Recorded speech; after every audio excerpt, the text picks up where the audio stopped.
En ce moment, dans tous les pays, on réforme l'enseignement public. À cela, deux raisons. La première est économique. Comment instruire nos enfants pour qu'ils trouvent leur place dans l'économie du XXIe siècle? Comment s'y prendre? Et ce, alors même que nous sommes incapables de prévoir à quoi ressemblera l'économie la semaine prochaine, comme l'a démontré la crise récente. Comment faire donc? Quant à la seconde raison, elle est culturelle. Tous les pays du monde se demandent comment éduquer nos enfants pour qu'ils acquièrent une certaine identité culturelle, pour leur transmettre les gènes culturels de nos communautés, tout en participant à la mondialisation. C'est la quadrature du cercle. Le problème, c'est que ces gens comptent affronter l'avenir en appliquant les méthodes du passé. Et, ce faisant, ils laissent sur le bas-côté des millions d'enfants qui ne voient pas l'intérêt d'aller à l'école. Nous, quand nous y allions, nous étions motivés par un principe. Si on travaillait dur, qu'on obtenait de bons résultats et qu'on décrochait un diplôme, on était sûr d'avoir du travail. Nos enfants n'y croient plus, et ils ont bien raison.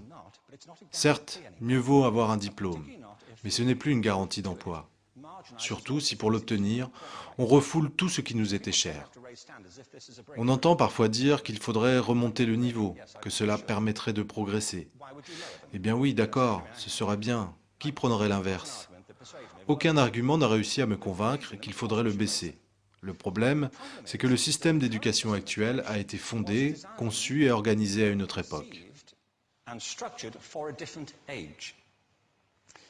Il repose sur la culture intellectuelle du siècle des Lumières et sur la conjoncture économique de la révolution industrielle.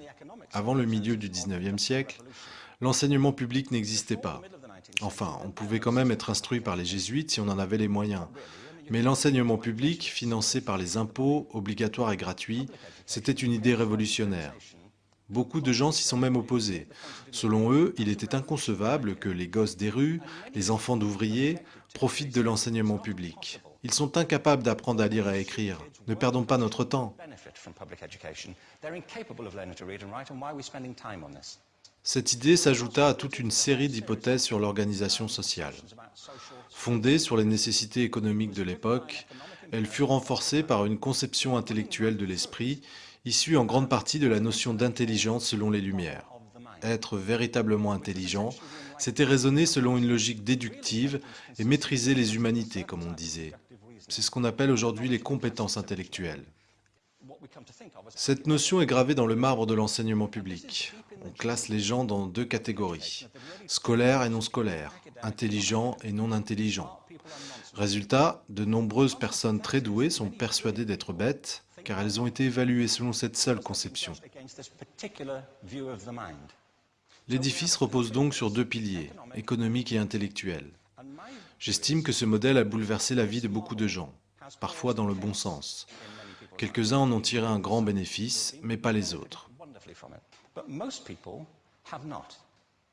Ceux-là sont frappés par une épidémie contemporaine, à la fois intempestive et imaginaire, le TDAH, trouble déficitaire de l'attention avec hyperactivité. Voici une carte des cas de TDAH aux États-Unis, ou plutôt des diagnostics de TDAH. Ne nous méprenons pas, je ne nie pas l'existence du TDAH. Je ne suis pas compétent pour affirmer une chose pareille. La grande majorité des psychologues et des pédiatres affirment que cela existe, je le sais, même si le débat reste ouvert.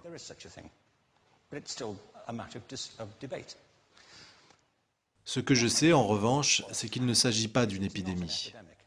On prescrit des médicaments à ces enfants avec la même légèreté que quand on ordonnait l'opération des amygdales, selon une même base absurde, la mode médicale. Nos enfants vivent l'époque la plus stimulante de l'histoire de l'humanité. Ils sont submergés d'informations, leur attention est captée par tous les supports. Ordinateurs, iPhones, publicités, chaînes de télévision par centaines. Et nous, on leur reproche de ne pas se concentrer. Sur quoi? Sur des sujets barbants, à l'école principalement. Selon moi, ce n'est pas un hasard si le TDAH se développe selon la même courbe que les tests de connaissances.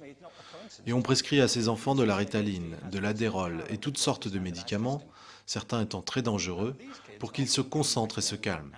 Mais, selon cette carte, le trouble de l'attention est plus répandu à l'est du pays.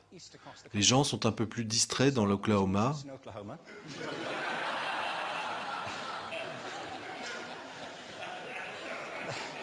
Ils n'arrivent pas à réfléchir dans l'Arkansas et à Washington, ils ont perdu la tête. Mais là, les causes sont probablement différentes.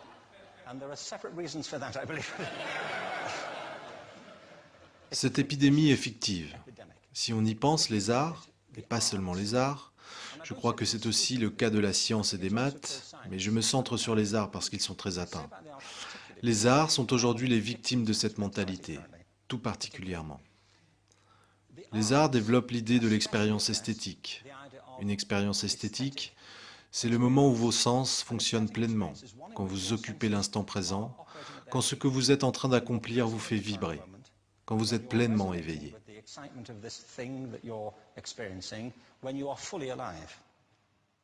L'anesthésie, c'est l'extinction de vos sens, l'inertie face à ce qui vous entoure. C'est d'ailleurs l'effet de certains de ces médicaments. Nous adaptons nos enfants à l'instruction en les anesthésiant, alors que nous devrions faire le contraire. Nous ne devrions pas les endormir, mais les éveiller, révéler ce qu'il y a en eux. Mais voici notre idéal. Il me semble que notre système d'éducation répond aux intérêts de l'industrie, qu'il est à son image. En voici quelques exemples. Les écoles sont calquées sur les usines. On y sonne la cloche, les salles sont séparées, on enseigne les matières isolément. Nous instruisons toujours les enfants par classe. Je veux dire, on les soumet à un système organisé selon l'âge. Pourquoi? Pourquoi croyons-nous que le principal dénominateur commun des enfants est leur âge? Comme si leur caractéristique principale était leur date de fabrication. Pour ma part, je connais des enfants qui, dans certaines matières, sont bien meilleurs que leurs copains du même âge, ou qui travaillent mieux à certaines heures, ou en petits groupes plutôt qu'en classe complète, ou encore qui veulent rester seuls. Quand on se penche sur la pédagogie, on n'adopte pas d'emblée cette conception issue du productivisme, mais la conformité règne. C'est de plus en plus vrai, surtout quand on constate la standardisation des tests de connaissances et des programmes scolaires, leur normalisation. À mon avis, nous devrions aller dans l'autre sens. C'est ce que j'appelle modifier le paradigme.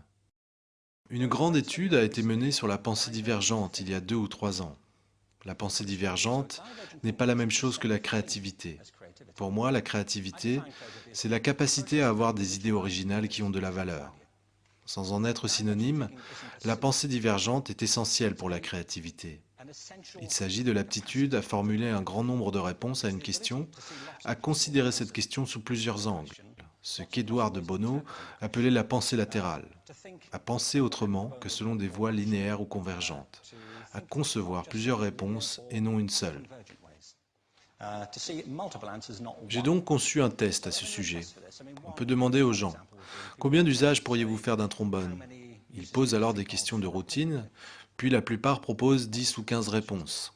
Certains sont assez forts pour en imaginer 200. Pour en arriver là, ils s'interrogent. Et si le trombone mesurait 60 mètres de haut?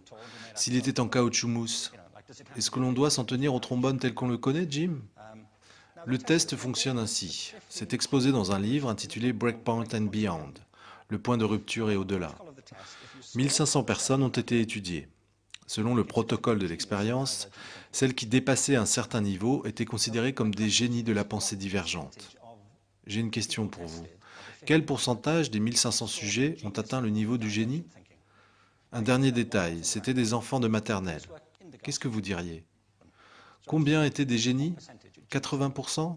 Ok? Il y en avait 98%. Il faut le savoir, l'étude portait sur le long terme.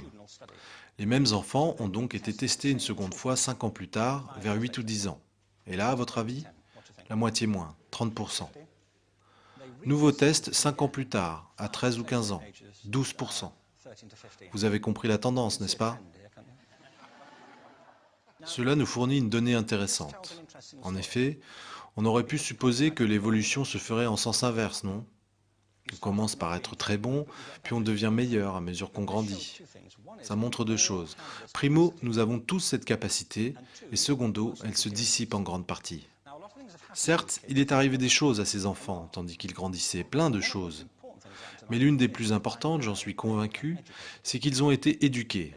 Ils ont passé 10 ans à l'école, où on leur a répété, il n'y a qu'une réponse, elle est écrite derrière, mais ne tourne pas la page. Et ne copie pas, c'est de la triche. Hors de l'école, on appelle ça de la coopération. Mais à l'école, alors là, ce n'est pas l'effet de la volonté des professeurs, c'est comme ça, c'est tout. C'est gravé dans le marbre de l'éducation. Or, nous devons envisager autrement les capacités humaines, dépasser cette vieille scission entre compétences intellectuelles et non intellectuelles. Ce n'est qu'une abstraction, une théorie, un mode de sélection. Regardons enfin les choses en face, tout ça, c'est un mythe. Ensuite, nous devons reconnaître que la plupart des acquisitions de base se font en groupe, que la coopération alimente le développement. Si nous atomisons les gens, si nous les séparons et si nous les jugeons individuellement, nous les séparons de leur environnement éducatif naturel. Enfin, tout repose sur la culture de nos institutions, sur leurs habitudes autant que sur le milieu dans lequel elles fonctionnent.